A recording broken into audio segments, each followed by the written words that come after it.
안녕하세요. 안녕하세요. 사실 저희 같은 경우는 2년 전에 21년도 상반기 때 이제 다른 집을 이제 의뢰하려고 한샘 상공점에 이제 찾아뵀었어요. 그때 이제 이사님을 처음으로 이제 뵀었고, 이제, 그때 저희 집을 이제 의뢰를 맡겨드렸었는데, 이제 너무 결과물이 좋게 나왔고, 또 이제 사후 관리도 이제 철저하게 많이 신경 써주셔서 이제 감사한 마음에 이번에 또 나쁘지 않은 좋은 일이 있어서 또 다시 한번 또 찾아뵙고 이제 상담 드리게 됐습니다.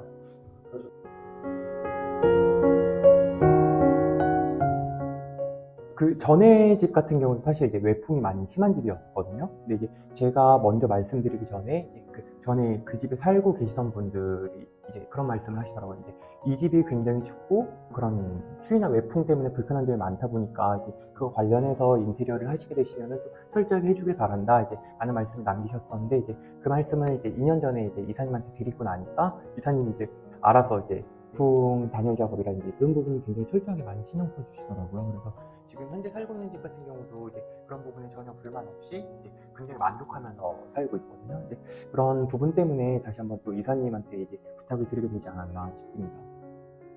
아니, 저는 이사님 일하는 스타일이 저랑 너무 맞으니까 되게 깔끔하고 하나하나 심플하게 해주는 거니까 전 그거 되게 마음에 들어요. 감사합니다. 이쁘게 말해주셔서. 사실입니다. 무엇보다 저희 아내가 이제 이사님에 대한 이제 무한 신뢰가 있었기 때문에 저 역시도 마찬가지고요. 그리고 이제 이 집 같은 경우도 워낙 오래된 집이다 보니까 그때 전에 공사 현장에서 이사님이 이제 보이는 부분, 보이지 않는 부분 이제 모두 굉장히 신경 써주시는 느낌을 저 같은 경우는 굉장히 많이 받았었거든요. 사실 이제 인테리어라는 게 이제 외부 겉에서만 봤을 때 예쁘게만 사실 깔끔하게 하면은 소비자 같은 경우는 이제 그 이제 공사가 끝난 시점에서는 굉장히 만족할 수밖에 없는 부분이잖아요. 근데 이제 이사님 같은 경우는 그 내부적인 부분이라든지 뭐 추후에 발생할 수 있는 부분까지도 이제 미리 알아서 이제 잡아주시고 그런 부분이 굉장히 저 같은 경우도 이제 신뢰감이 있었기 때문에 다시 한번 또 부탁을 드리게 됐습니다. 제가 또 한 가지 질문을 드릴게요. 아, 네, 이사님. 저를 선택하셨던 이유, 가장 큰 이유 한 가지만 말씀해 주세요. 글쎄요, 그 전에 경험이 아닐까 싶어요. 그러니까 무엇보다 그 이 집보다도 그 전에 집에 그 시공을 해주셨을 때 그거에 대한 이제 어떤 저의 그 경험, 이사님이 사실은 2년 전이잖아요. 네네. 근데 중간중간에 우리 고객님하고 저하고 무슨 일이 있을 때마다 전화. 아, 맞아요, 맞아요, 통화하고, 맞습니다. 네. 네. 이럴 땐 어떻게 하나, 저럴 땐 어떻게 하나. 다른 집들도 이제 또 문의도 또 네네, 그거에 맞아요. 대해서 제가 전화상으로 가서 설명을 좀 부족하지만 드렸었던 기억이 있어요. 아, 맞습니다. 진짜 그 아까 인터뷰 중에는 말씀을 따로 드리진 못했는데 어떤 제 소유의 집은 아니었고 이제 저희 가족들 소유의 집이 한 3번 정도 이제 있었던 적이 있었어요. 근데 이제 그 집들 같은 경우는 지금 이제 여기 현장처럼 이제 완벽하게 인테리어를 한 집들은 아니긴 했었는데 그때 이제 어떤 그 집들에 발생하는 그런 크고 작은 그런 문제들이라든지 이슈들에 대해서 제가 조금 그 이사님한테 이제 많이 좀 큰 도움을 받았던 걸로 기억하고 있습니다.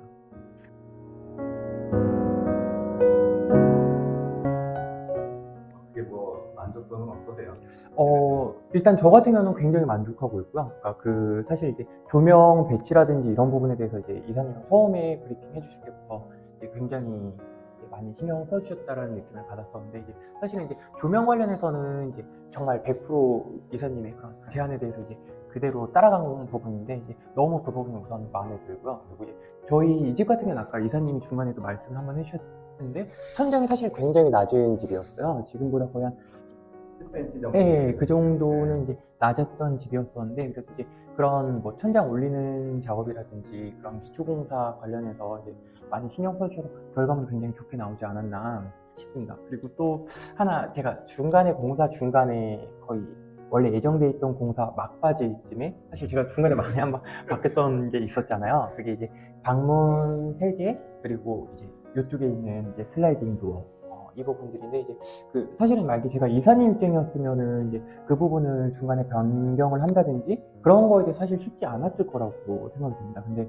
그럼에도 불구하고 이제 우리 이사님께서 이제 마무리까지 잘 챙겨주셨던 부분들 제가 다 너무 감사하게 생각하고 있습니다. 워낙 경험자여서 제가 현장에서 뭔 상황이 일어나는지 다 꼼꼼하게 책임지고 그런 부분 되게 많이 신뢰감 가죠.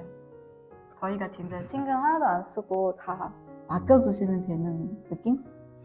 많이 믿어주시니까 제가 또 더 신경 써야 되겠다는 그런 마음가짐이 있었던 것 같아요. 마지막으로 하고 싶으신 말씀 마지막으로 하세요. 이렇게 개인적으로 알고 있는 지인분들이라든지 혹은 이제 인터넷에서 이제 어떤 인테리어를 경험했던 이제 많은 분들의 어떤 후기라든지 이제 그런 것들을 보면은 이제 그런 말씀들을 굉장히 많이 하시더라고요. 이제 인테리어 업자분들은 이제 사실 이제 뭐 어떤 상도덕하고 맞지 않게 추후에 벌어진 사고나 이런 잘못된 시공 이런 것들이 있다 보니 이제 중간중간에 계속 체크하고 확인하고 인테리어 업자랑 싸워서 이제 어떤 그 좋은 결과물을 만들어내야 된다. 이제 그런 말씀들을 굉장히 많이 듣긴 했는데 사실 저 같은 경우는 이사님 통해서 지금 이제 두 번째 공사를 하면서 중간에 그런 부분들이 사실 한 번도 없었거든요. 이제 어떤 중간에 제가 이사님 이거 왜 이렇게 됐어요? 이거 이렇게 다시 해주세요. 라든지 이거 이 시공이 잘못된 것 같습니다. 규격이 안 맞습니다. 간격이 안 맞습니다. 이런 부분 하나도 없이 정말 다 믿고 맡겨드리고 할 수 있었던 그런 부분들이 이제 가장 좋게 작용하지 않았나 생각합니다. 분명히 공사 마감 이후에도 미흡한 부분이 분명히 있을 거예요. 근데 전화 주시면 또 오니까요. 네네. 만족하실 때까지 해드려야죠. 네, 그럼 이미 만족하고 있습니다. 오늘 인터뷰에 응해주셔서 정말 감사하고요. 사모님 뭐 하고 싶으신 말씀 없으세요? 다음에 물건 있으면 또 이사님한테 아, 드려야죠. 감사합니다. 저희도 편하게 서로 의미니까 그게가 되게 중요해요. 저는 항상 그렇게 생각해요. 고맙습니다. 네, 믿어주시니까 이런 결과물이 나온 것 같아요. 두 분이 참 너무 좋으셔서 참 행복하게 이 현장 마무리할 수 있을 것 같아요. 앞으로도 뭐 연락 자주 주시고요. 네, 저도 또 연락드리겠습니다. 네, 생각을 해주세요. 감사합니다. 고생 많으셨습니다. 아이, 감사합니다. 네, 고맙습니다.